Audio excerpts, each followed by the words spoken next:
Hello दोस्तों, नमस्कार। मैं डॉक्टर सुरेंद्र प्रसाद खंसली, ज्योतिष आचार्य, ज्योतिष की इस नई श्रृंखला में आप सभी लोगों का स्वागत करता हूं। दोस्तों, आज बात करेंगे हम वृश्चिक राशि की, स्कॉर्पियो साइन की। और स्कॉर्पियो साइन में मैं आपको आज बताऊंगा कि किस प्रकार से ग्रह गोचर की स्थिति है और ग्रह गोचर की स्थिति और वह हाउस यहाँ पर वो विचरण करते रहते हैं, गोचर भी हैं, उनसे जातक पर क्या प्रभाव पड़ता है। आइए हम वृश्चिक राशि के बारे में बताएं कि ये चंद्र कुंडली के हिसाब से हम बता रहे हैं। ठीक जो है चतुर्थ भाव जो है वहां पर शनि और मंगल इस समय गोचर कर रहे हैं। यदि हम पांचवें घर की बात करें तो वहां पर राहु, शुक्र और सूर्य की स्थिति है। छठे घर की बात करें तो गुरु और बुध की स्थिति है। और उसके बाद 11th हाउस की बात करें तो यहाँ पर केतु का विचरण हो रहा है। दोस्तों, जैसे मैंने आपको बताया कि ग्रह गोचर की स्थिति जो एक महत्वपूर्ण इसलिए हो जाती है कि जो सैटर्न है, ये सबसे बड़े प्लेनेट के रूप में इनका 2.5 साल एक हाउस में होता है। और यदि यहाँ से हम काउंट करते रहें तो ढाई ढाई इस तरह से 2 साल और 6 महीने इस तरह से काउंट करते रहते, पूरे 30 साल में एक राशि में आते हैं। तो सबसे ज्यादा जो सैटर्न का जो इम्पैक्ट होता है कुंडली पे, हॉरोस्कोप पे, वो देखा जा सकता है, क्योंकि सैटर्न जो शनि है वो सभी ग्रहों का विचरण देखते रहते हैं। क्योंकि 2.5 साल का मैक्सिमम जो पीरियड होता है उसमें क्या बदलाव होने वाला है ये डिसाइड होता है सैटर्न के वहाँ उस स्थान में बैठना, सैटर्न का कहाँ पर देखना, और सैटर्न का जो विचरण और ग्रहों का है उससे जो अच्छा और सकारात्मक और नकारात्मक जो इफेक्ट है वो दोनों उस समय कैसे होने जा रहे हैं ये प्रतीत चलता है। इसके अलावा जो बृहस्पति का गोचर होता है वो भी महत्वपूर्ण इसलिए होता है कि जो जुपिटर है वो 1 साल के लिए एक हाउस में रहते हैं। तो 1 साल के लिए यदि यहाँ से काउंट करें तो ये 12 हाउसेज में 12 साल का 12 साल अलग अलग राशि में, एक राशि में 1 साल, तो इस तरह से 12 साल बाद फिर उसी राशि में बृहस्पति का गोचर आ जाता है। तो इसलिए जो है बृहस्पति बहुत महत्वपूर्ण हो जाते हैं, क्योंकि वो 1 साल तक एक स्थान में रहते हैं और वहां से अच्छे जो गोचर ग्रह की स्थिति को बड़ी मजबूती से देखते रहते हैं कि कौन सा प्लेनेट किस तरह से वहां से विचरण कर रहा है। इसके अलावा जो राहु है और केतु है, इनका 18 महीने का गोचर एक सामने होता है। हालांकि ये छल ग्रह हैं, हालांकि ये छाया ग्रह हैं, तो ये इनका गोचर भी महत्वपूर्ण हो जाता है, क्योंकि जहां पर राहु और केतु का विचरण होता है वहां पर परिवर्तन का आना स्वाभाविक हो जाता है।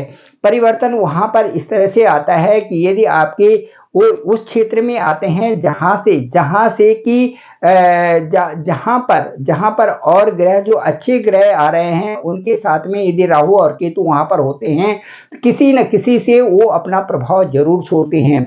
इसके बाद दोस्तों आ जाते हैं शुक्र पे, सूर्य पे। तो सूर्य जो है एक राशि में 1 महीने रहते हैं। इसी तरह से शुक्र और जो बुध है, इनका गोचर भी छोटे समय के लिए होता है। चलिए, आज जो सबसे महत्वपूर्ण है, हम वृश्चिक राशि की बात कर रहे थे, तो सबसे पहले मैं आपको ये बताना चाहूंगा कि जो फर्स्ट हाउस है, फर्स्ट हाउस से हम ये बताते हैं, जो फर्स्ट हाउस है उसमें है अंक है 8। और अंक 8 का मतलब है कि जो इसको रूल्ड कर रहे हैं, रूल करने वाले जो प्लेनेट हैं वो है मार्स, वो है मंगल। मंगल का जो गोचर है वो चतुर्थ भाव में है, और चतुर्थ भाव में जो गोचर है वो शनि के साथ में है, तो ये भाव सुख स्थान होता है। तो यहाँ पर कई सारी चीजों में आपका डिले का प्रोसेस चल रहा है, कार्य तो होंगे लेकिन थोड़ा डिले का यहाँ पर दिख रहा है। इसके बाद यदि मैं कहूंगा कि मंगल यहाँ से 23 तारीख को ये 5th हाउस में आ जाएंगे, तो 5th हाउस में आकर के और 1 जून को फिर 6ठे घर में आ जाएंगे। इस तरह से मंगल का यहाँ पर गोचर दिखाई दे रहा है। यहाँ से 23 अप्रैल और फिर जो है यहाँ पर 1 जून को यहाँ पर 6ठे हाउस में आ जाएंगे, तो यहाँ पर अपनी राशि के हो जाएंगे। तो मंगल से मुझे ये लग रहा है कि बाकी तो सारा ठीक है, लेकिन जो बृहस्पति का गोचर है, पंचम हाउस का गोचर है, इस समय 6ठे हाउस में है, तो थोड़ा सा मैं ये कह रहा हूँ कि स्वास्थ्य के प्रति विशेष करके पेट से संबंधित जो है, जो खाने पीने में जो चीजें हैं उनको अच्छा सा खाएं, और अच्छा बेहतरी के लिए आप अच्छा सा भोजन ले सकते हैं, अच्छा सा इनटेक ले सकते हैं जिससे आपका स्वास्थ्य अच्छा रहे। दूसरा दोस्तों मैं ये बताऊंगा कि यदि हम इस स्थान से प्रिडिक्शन करना चाहें तो ये पंचम स्थान होता है। पंचम स्थान आपकी हायर स्टडीज का भी होता है। पंचम स्थान आपकी पढ़ाई लिखाई के साथ साथ में जो आपका एक सुख और बुद्धि बुद्धि से संबंधित भी होता है। पंचम स्थान आपके संतान का भी होता है। पंचम स्थान आपका पार्टनर का भी होता है। लव रिलेशन के लिए भी हम इसी स्थान से देखते हैं। तो चूंकि यहाँ पर यदि पढ़ाई लिखाई की बात की जाए तो यहाँ का अंक है 12। 12 अंक के जो लॉर्ड हैं वो आर्क हैं 6th हाउस में।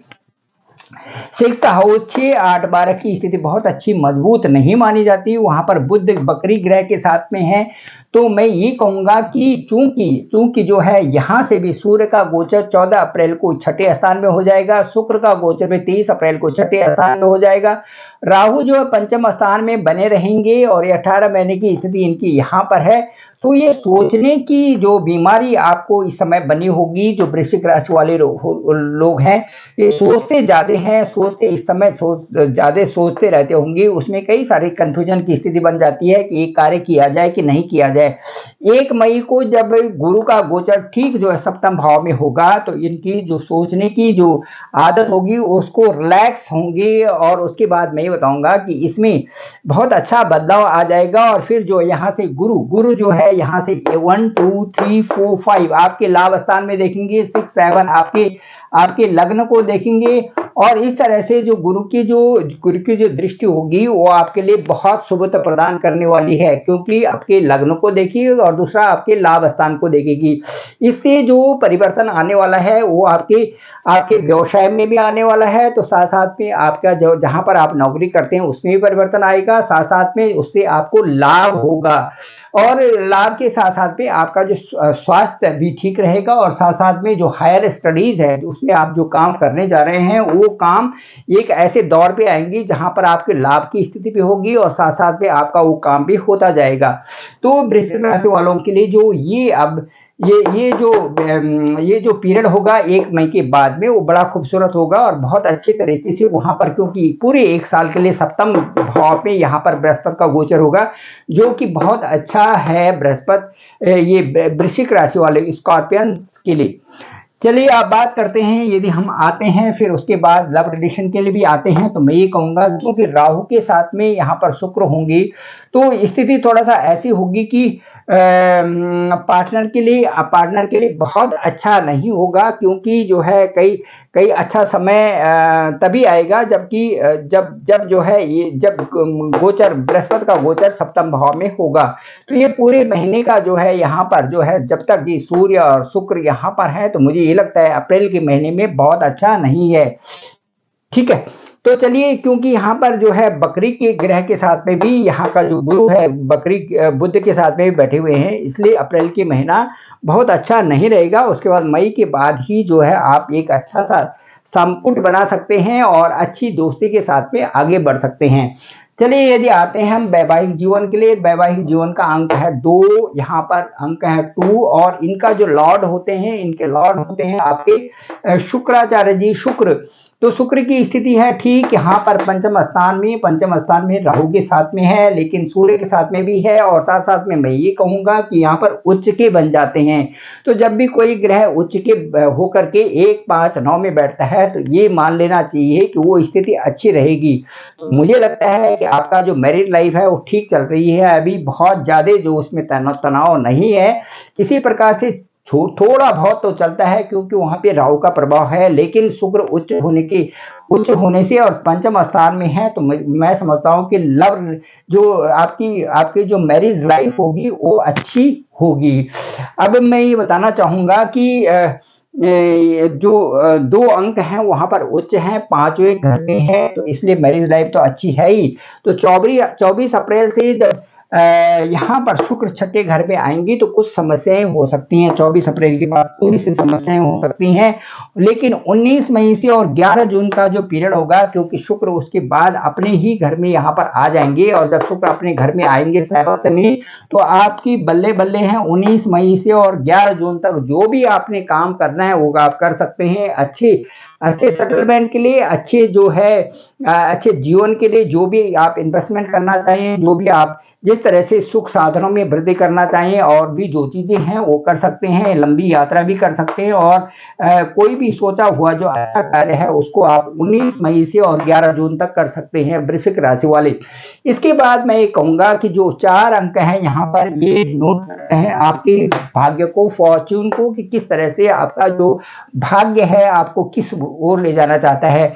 क्योंकि भाग्य का अंक है 4 और 4 का जो लॉर्ड होता है वो होता है मून। तो मून साइन जो है एक जगह में बहुत कम 2 दिन के लिए 102 दिन के लिए गोचर करते हैं। तो इसलिए जो मून साइन से बहुत अच्छा तो उसका प्रभाव नहीं पड़ता, लेकिन इतना ही काफ़ी है कि मून साइन आपका 5वें में यहाँ पर जो नवम स्थान है उसमें भाग्य स्थान में है। तो कुंडली के जो सूर्य और जो चंद्रमा है दोनों एक राजा के रूप में होते हैं, इनकी स्थिति काफ़ी मजबूत होती है। तो 9 में स्थिति भाग्य हम कह सकते हैं कि अच्छा है।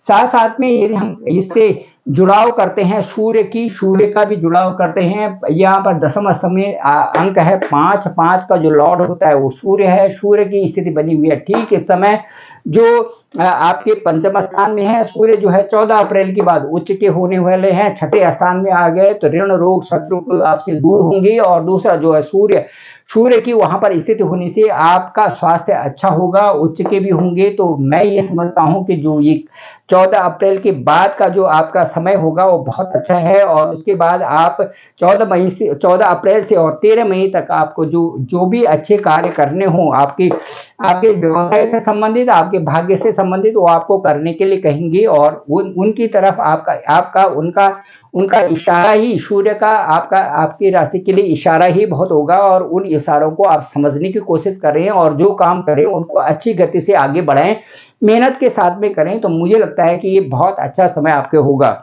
तो दोस्तों मैं कहना चाहता हूं कि जो वृश्चिक राशि है उनके जो लॉर्ड हैं वो है मार्स, वो है मंगल।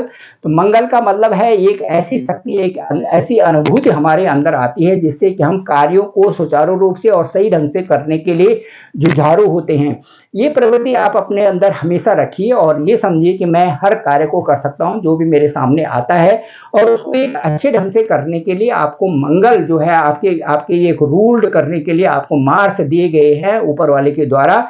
और जन्म कुंडली में आपको वृश्चिक राशि दी गई है। तो वृश्चिक राशि बहुत अच्छी है, बशर्ते कि वो दूसरों के साथ में अननेसेसरी ना उलझे, पॉलिटिक्स में न जाए। और किसी भी पॉलिटिक्स में कहीं और भी चले जाते हैं तो उन चीज़ों को वो अपने मन में न रखें और किसी से बदला लेने वाली भावना को बिल्कुल न रखें। यदि आप बदला लेने की भावना छोड़ देते हैं, किसी से भी अंदर से दुराव को छोड़ देते हैं, तो आपका जीवन बहुत प्रशस्त हो जाता है और आप अपने कामों में अपनी ऊर्जा को लगा करके बहुत आगे बढ़ जाते हैं।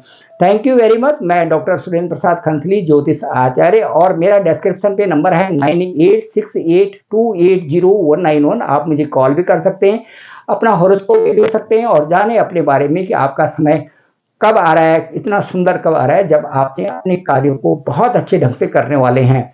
तो थैंक यू दोस्तों। और इस जो ब्लॉग को आप दूसरे लोगों को भेजिए, लिंक दूसरे लोगों को भेजिए, अधिक से अधिक संख्या में सब्सक्राइब भी करें और मेरे से बात जरूर करें। Thank you very much.